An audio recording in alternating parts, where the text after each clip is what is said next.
और जितने भी हमारे एग्रीकल्चर के फार्म्स है उसमें हम नेचुरल खेती के बीज उगाएंगे। 15-20% हिस्से में पारंपरिक फसलों, जो हमारी फसलें हैं हिमाचल प्रदेश की, हल्दी, अदरक, अरबी, कटहल, रतालू आदि की खेती की जाएगी और विभिन्न प्रकार की फसलों हेतु 5 नए मॉडल फार्म विकसित किए जाएंगे। ICAR, CPIR द्वारा विकसित SOP के तहत खरीफ 2025 के आलू के बीज का उत्पादन 8 पोटैटो डेवलपमेंट स्टेशन में फिर से शुरू किया जाएगा। प्रदेश की कृषि क्षेत्र में वर्षा से आलू एक महत्वपूर्ण फसल है। राज्य में कुल सब्जी उत्पादन में आलू का 20% हिस्सा है।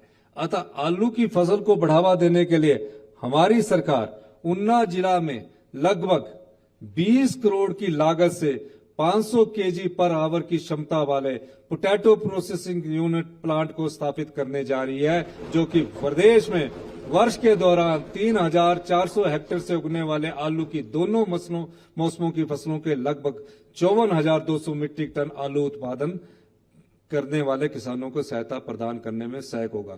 ऊना में बहुत आलू होता है। जब से स्वां का चैनलाइजेशन हुआ है, ऊना के क्षेत्र में बहुत आलू होता है, पर उसकी जब वो मार्केट में जाता है तो किसान को बहुत कम पैसा मिलता है।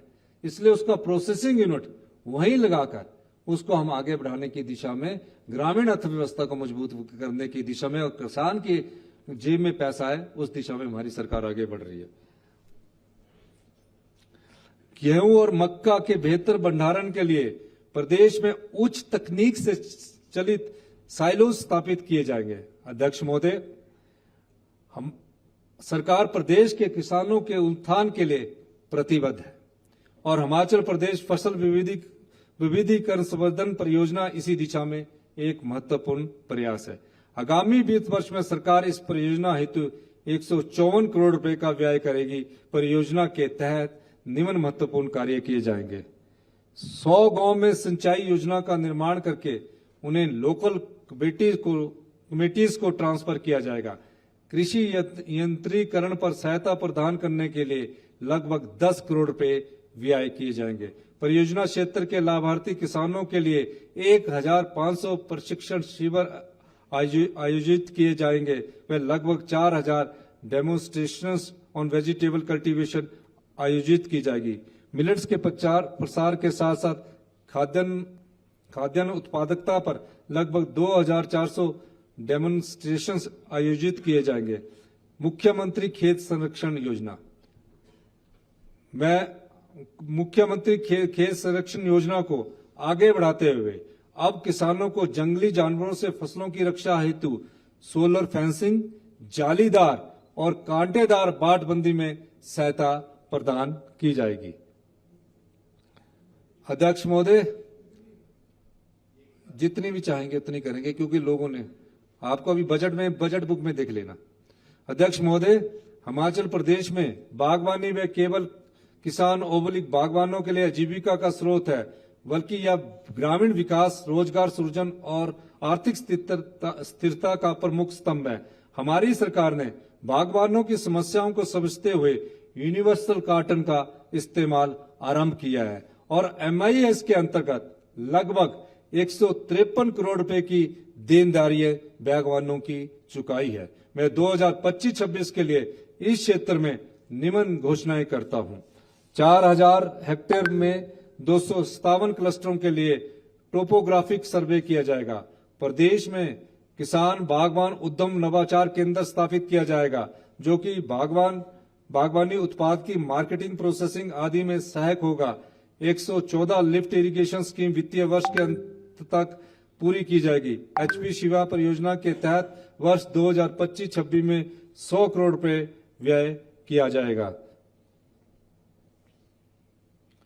पूर्व की सरकारों ने बागवानी के क्षेत्र में डिजिटल प्रौद्योगिकी को महत्व नहीं दिया है, जिसके कारण इस क्षेत्र में डिजिटल क्रांति नहीं आ सकी। अतः वर्तमान सरकार द्वारा बागवानी क्षेत्र को मजबूत करने के लिए 5 करोड़ रुपए के प्रावधान के साथ डिजिटल एग्रीटेक सेवाएं सृजित की जाएगी, जिसमें बागवानी प्रथाओं को बढ़ावा देने, उत्पादकता में सुधार, विपणन के लिए डिजिटल प्लेटफॉर्म और कृषि आय को बढ़ाने के लिए प्रौद्योगिकी और डिजिटल उपकरणों का प्रयोग किया जाएगा।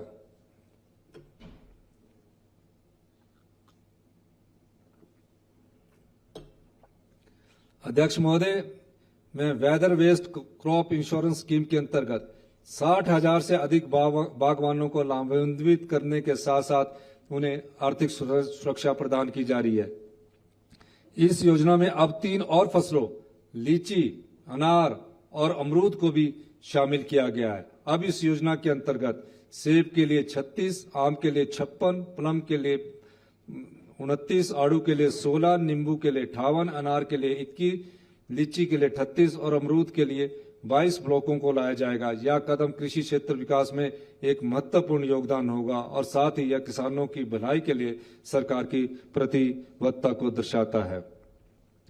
राज्य में सब ट्रॉपिकल बागवानी को बढ़ावा देने के लिए सब ट्रॉपिकल फलों को हाई डेंसिटी प्लांटेशन के अंतर्गत लाया जाएगा। इसके साथ ही 48 सिंचाई योजनाओं का कार्यान्वयन किया जाएगा, जिससे लगभग 5,000 किसान परिवार लाभान्वित होंगे। इसके लिए 200 करोड़ रुपया व्यय किया जाएगा।